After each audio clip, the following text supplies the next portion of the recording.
जय श्री राम। मैं डॉक्टर राकेश कथुरिया, आपका वैदिक और लाल किताब एस्ट्रोलॉजर। आज बात करेंगे गुरु के राशि परिवर्तन की। गुरु जो कि सबसे शुभ ग्रह है और ये धनु और मीन राशियों के स्वामी हैं। कर्क राशि में ये उच्च के होते हैं और लगभग 13 साल के बाद गुरु कर्क राशि में दोबारा आते हैं और इस वर्ष ये 18 अक्टूबर को अपनी उच्च राशि कर्क में प्रवेश कर रहे हैं, जो कि बहुत ही शुभ है। और ये 4 दिसंबर तक कर्क में ही रहेंगे, लगभग 1.5 महीने का समय है। और 5 दिसंबर को वक्र गति से चलते हुए पुनः मिथुन राशि में आ जाएंगे। ये जो समय है 1.5 महीने के लगभग का, बहुत महत्वपूर्ण है।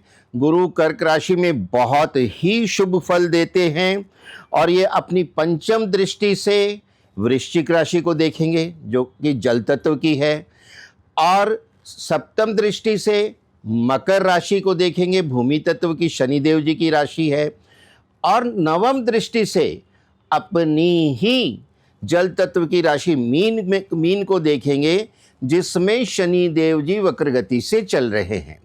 तो शनि के अशुभ फलों में भी कमी होगी और साढ़े सती ढैया वाले लोगों को भी राहत आएगी। अब बात करते हैं, गुरुदेव हैं ये आपके सोने के कारक हैं, गोल्ड के। सोना धातु गुरु की है और गुरु जब उच्च में होंगे तो सोना भी ऊंचा होगा, यानी सोने के भावों में और अधिक वृद्धि होगी। और ये दूसरे मेटल्स को भी दिखाते हैं, जैसे चांदी है, तांबा है, तो अदर मेटल्स के भावों में भी वृद्धि होगी। इस समय ये मेटल इंडस्ट्री के लिए बहुत अच्छा समय होगा। ये जल तत्व की राशि कर्क में है और जल तत्व की अन्य 2 राशियां वृश्चिक और मीन को पूरी दृष्टि से देख रहे हैं। तो इस वर्ष सर्दियां जल्दी आएंगी, अधिक सर्दी होगी और स्नोफॉल भी पूरे संसार में अधिक होगा। लेकिन इस समय में, चूंकि ये वृद्धावस्था के कारक हैं, गुरु के कारक हैं, जो वृद्ध लोग हैं उनके स्वास्थ्य में सुधार होगा, संबंधों में सुधार होगा, उनके धर्म कर्म में रुचि और बढ़ेगी और उनके जीवन में मधुरता आएगी। गुरु एक अच्छाई लेके आता है, एक अच्छा संदेश देता है और सुख शांति चाहता है सबके लिए और ज्ञान की बातें करता है। तो इस समय जो दुर्बुद्धि छाई हुई है विश्व के बड़े बड़े नेताओं में, आतंकवादियों में, हम ये आशा करते हैं कि गुरु कृपा से उस बुद्धि में सुधार होगा और जहाँ जहाँ ये युद्ध चल रहे हैं समझौता वार्ताएं होंगी और हो सकता है कि युद्ध विराम हो या समझौते हों, ऐसी हमें इसमें संभावना मुंडेन अफेयर में दिखती है। और इसका विभिन्न राशियों पे क्या प्रभाव पड़ेगा, ये अब हम एक एक करके देखेंगे। मेष राशि, ये मंगल की अग्नि तत्व की राशि है और इसमें गुरुदेव चौथे स्थान में आएंगे।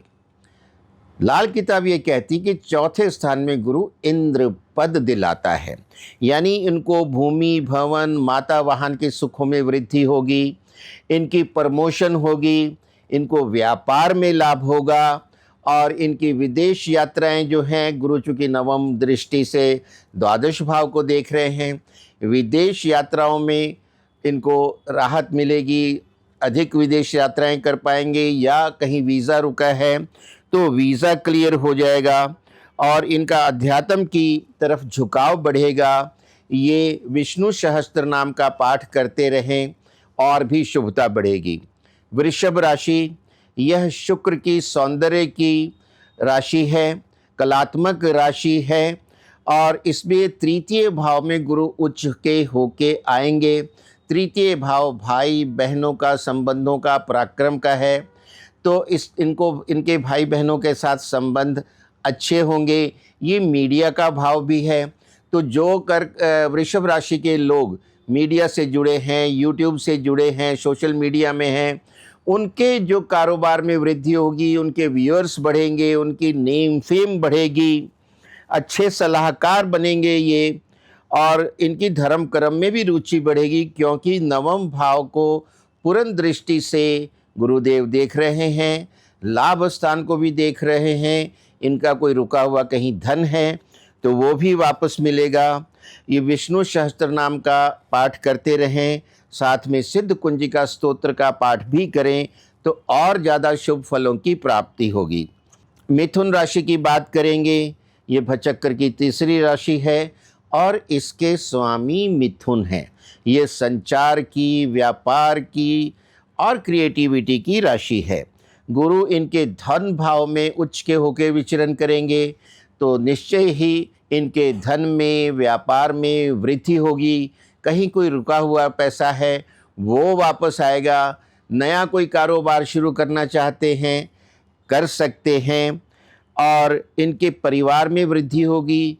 संतान से सुख प्राप्त होगा।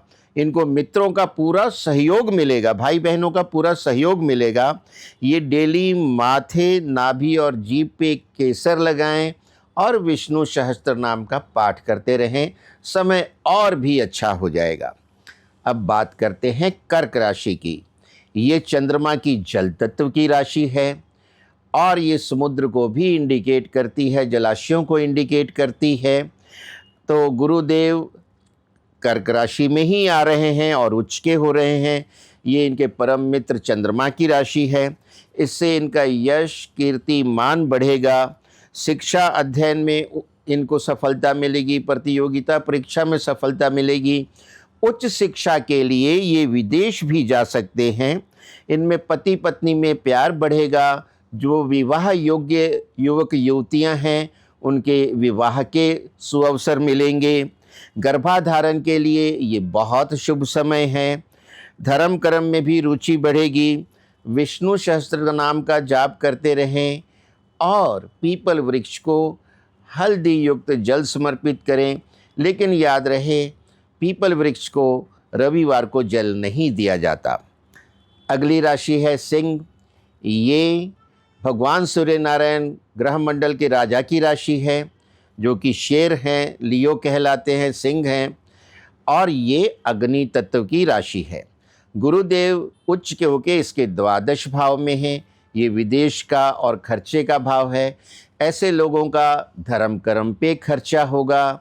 जो इनकी ढैया चल रही है उसमें थोड़ी राहत मिलेगी। कहीं वीज़ा रुका हुआ है तो वीज़ा मिल जाएगा। ये किसी को धन उधार ना दे और हो सकता है गुप्त शत्रुओं में वृद्धि हो। पुराना रोग कोई है वो उभर के आ सकता है। स्वास्थ्य का ध्यान रखें। गजेंद्र मोक्ष का पाठ करते रहें। अगली राशि है कन्या। ये भचक्र की छठी राशि है जिसके स्वामी बुध हैं और ये व्यापार और व्यवहार कुशलता की राशि है। इनके एकादश भाव में गुरुदेव आएंगे। इनको अनेकों प्रकार के लाभ होंगे। आपका रुका हुआ धन मिलेगा। आप अगर सोशल मीडिया से जुड़े हैं तो आपका उसमें अत्यधिक विकास होगा। आपके यश, कीर्ति, मान बढ़ेगा। फॉलोवर्स बढ़ेंगे। आप बहुत अच्छे अच्छे कंटेंट डालेंगे। आपकी उल्लेखनीय प्रगति होगी और ये समय आपको व्यापार बढ़ाने के लिए भी बहुत शुभ है। शिक्षा प्रतियोगिता के लिए बहुत अच्छा समय है। उच्च शिक्षा के लिए आप विदेश जा सकते हैं। आप पब्लिक प्लेस पे पीपल का वृक्ष लगाएं और नमो भगवते वासुदेवाय का जाप करें। और अगर संतान विवाह योग्य हैं तो संतान की शादी के भी बड़े प्रबल योग हैं। अगली राशि है तुला। ये वायु तत्व की राशि है। इसके स्वामी शुक्राचार्य हैं और इनके दसम भाव में गुरु उच्च राशि में गोचर कर रहे हैं। अगर ये पॉलिटिक्स में हैं तो इनको चुनाव के लिए टिकट मिल सकती है। अगर ऑलरेडी विधानसभा, लोकसभा में हैं, मंत्री पद मिल सकता है या और अच्छी कोई असाइनमेंट मिल सकती है और चुनाव में भी जीत के बहुत अच्छे चांसेस हैं। पर ये वाणी पर संयम रखें, वाद विवाद से बचें। अपने स्वास्थ्य के प्रति और शत्रुओं के प्रति ये सावधान रहें। इनको पिता का आशीर्वाद भी मिलेगा और ये विष्णु सहस्त्र नाम का जाप करते रहें। माथे, नाभि और जीभ पे केसर लगाते रहें, शुभ फलों में और भी वृद्धि होगी। वृश्चिक राशि, ये मंगल की जल तत्व की राशि है और इसके नवम भाव में गुरु उच्च के होके नवम भाव में भ्रमण कर रहे हैं और नवम भाव गुरु का पक्का घर है। यहाँ गुरु बहुत ही आनंदित होते हैं और बहुत ही शुभ फल देते हैं। तो इनके धर्म कर्म में वृद्धि होगी, ये विदेश यात्राएं कर सकते हैं, इनकी जो कोई प्रतियोगिता परीक्षा है उसमें सफलता मिलेगी। इनके अगर कोई ये यूट्यूबर हैं या सोशल मीडिया से जुड़े हैं तो उसमें उल्लेखनीय प्रगति होगी, इनके फॉलोवर्स की संख्या बढ़ेगी, इनको बड़ों का बहुत आशीर्वाद मिलेगा, गुरुओं का बहुत आशीर्वाद मिलेगा। और स्वास्थ्य का थोड़ा ध्यान रखें और विष्णु सहस्त्र नाम का जाप करते रहें। प्रतिदिन डेली माथे, नाभि और जीभ पे केसर लगाएं, इनके शुभ फलों में और भी वृद्धि होगी। इनके लिए यह समय स्वर्णमय गोल्डन पीरियड है, इसका पूरा लाभ लें। धनु राशि, ये गुरुदेव की स्वयं की राशि है और ये अग्नि तत्व की राशि है। अब गुरुदेव अपनी ही राशि से अष्टम भाव में उच्च के होके चले गए हैं। तो अगर देखा जाए लग्नेश अष्टम में चला जाए तो संघर्ष की स्थिति दिखाता है, अधिक शुभ फल नहीं दे पाता है। इस तरह से ये समय इनके लिए ज़्यादा अच्छा नहीं कह सकते। वाहन सावधानी से चलाएं, स्वास्थ्य के प्रति सावधान रहें, पीले वस्त्र मत पहनें। आपको जो सफलता है काफ़ी संघर्ष से मिलेगी। इस समय में आप अंतर्मुखी होंगे, धन का भी नुकसान हो सकता है, सावधानी बरतें, किसी को धन उधार ना दें। आप 1.25 किलो चने की दाल पीले कपड़े में बांधकर बृहस्पतिवार को मंदिर में दान दे दें और गजेंद्र मोक्ष का पाठ करते रहें, आपको राहत मिलेगी। अगली राशि है मकर। ये शनिदेव जी की भूमि तत्व की राशि है, जो भचक्र की 10वीं राशि है। इसमें गुरुदेव सप्तम भाव में उच्च राशि में भ्रमण करेंगे। यह व्यापार एवं जीवन साथी का स्थान है, अतः व्यापार में वृद्धि होगी, पति पत्नी में संबंध मधुर होंगे और अगर आप विवाह योग्य हैं तो विवाह के आपके बड़े अच्छे अवसर बन रहे हैं। आप जॉब में हैं, प्रमोशन हो सकता है। आप सोशल मीडिया में हैं, उसमें आपकी प्रगति हो सकती है। उत्तम स्वास्थ्य रहेगा और गर्भाधारण के लिए भी बहुत अच्छा समय है। आप सोना पीले कपड़े में बांधकर घर में रखें और भी शुभ प्रभाव मिलेंगे। विष्णु सहस्त्र नाम का जाप करते रहें।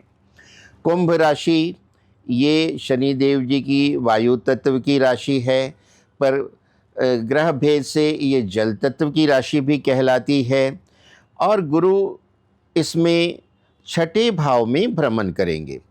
अब छठा भाव जो होता है वो रोग, ऋण और शत्रु का होता है, तो आपको शत्रुओं से प्रतिस्पर्धा होगी। स्वास्थ्य के प्रति आपको सावधान रहना है, कोई पुराना रोग उभर के आ सकता है। किसी को धन उधार मत दें। विदेश यात्रा के बहुत प्रबल चांसेस हैं। विष्णु सहस्त्र नाम का पाठ करें और मुर्गों को दाना डालते रहें, इससे आपके लाभ और भी ज़्यादा होंगे। भचक्र की अंतिम राशि मीन, जल तत्व की राशि है और ये गुरुदेव की राशि है और गुरुदेव इसको पूर्ण नवम दृष्टि से देख रहे हैं, अतः इस राशि को शुभ फलों का प्रभाव बहुत मिलेगा और पंचम भाव में भ्रमण है। धर्म कर्म में वृद्धि होगी, संतान सुख में वृद्धि होगी। यदि आप पॉलिटिशियन हैं तो चुनाव के लिए टिकट मिल सकता है, आपको परिवार का सहयोग मिलेगा। अगर आपका विवाह नहीं हुआ है, विवाह के बड़े अच्छे योग बनते हैं। गर्भाधारण के लिए भी समय शुभ है। शिक्षा प्रतियोगिता के लिए भी ये समय बहुत शुभ है। आप अपने माथे, नाभि और जीभ पे डेली केसर लगाएं और पीपल वृक्ष को जल देते रहें।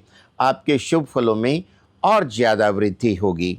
दिए गए उपाय अपनाइए और गुरु के उच्च राशि कर्क में अपने शुभ फलों को बढ़ाइए और जीवन का आनंद पाइए। जय श्री राम।